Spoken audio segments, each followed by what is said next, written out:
I have been doing some napkin math on the new Nvidia 5000 series, and it doesn't look good. But before we talk more, I need to point out that these products are not out yet. There are no actual benchmarks, and I certainly haven't seen them. This is all just deduced from Nvidia's own CES presentation. In this year's CES, Nvidia announced the new 5000 series, and it seems they went all in on AI, with no improvement for rasterization or even ray tracing. Some of their new technologies include things like neural shaders and mega geometry. For example, a technology called shader execution reordering has been improved for the CUDA cores, which sounds promising, but then we learn that it can reorder neural models efficiently with standard shader models. In other words, the improvement is tied to the neural shaders. For ray tracing, the triangle intersection engine has been replaced with a new and improved one that is optimized for something called mega geometry.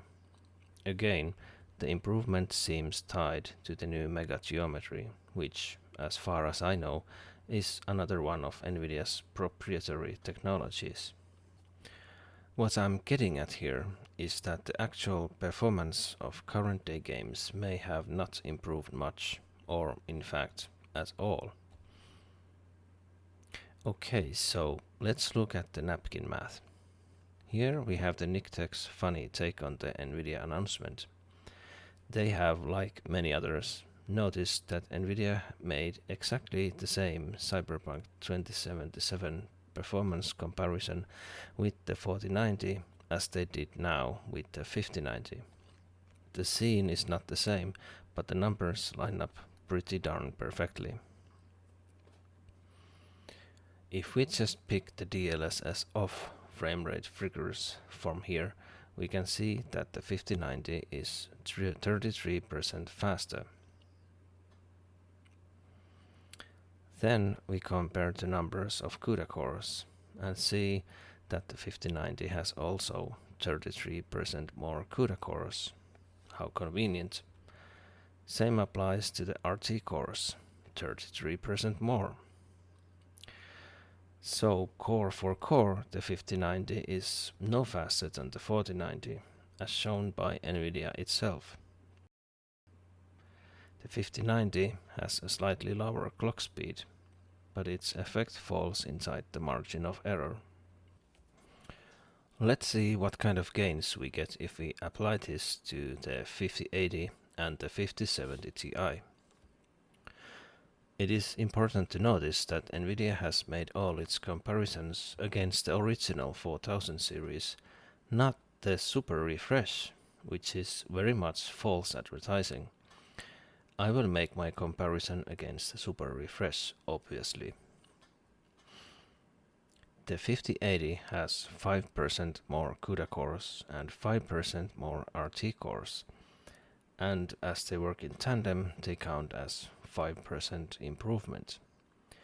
A 3% clock speed improvement on top of that, and we get a score of less than 10%. The 4070 Ti Super has 6% more cores, but 6% slower clock speed, so does that result in 0% gain?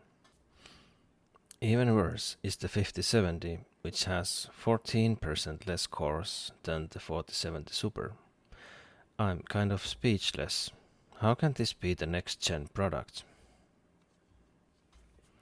So, the benchmark figures for the 5090 indicate that the actual rendering cores have not been so much upgraded, but more like modified to support all the AI stuff Nvidia wants to push for this generation. The 5000 series has gained tons of VRAM bandwidth with its GDDR7 upgrade, a massive 78% for the 5090 and a sizable 33% for the other models. For the 5090, it doesn't seem to make any difference, but the smaller chips might be more bandwidth starved and see unexpected gains.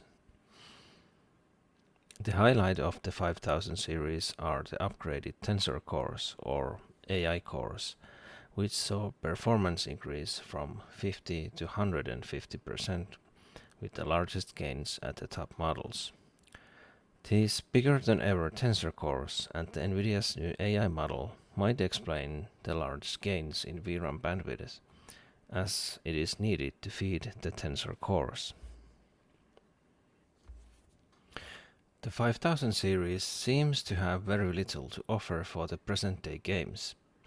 Nvidia has released a long list of games that will be upgraded to DLSS 4, but that doesn't change the fact that the actual performance isn't going to move very far.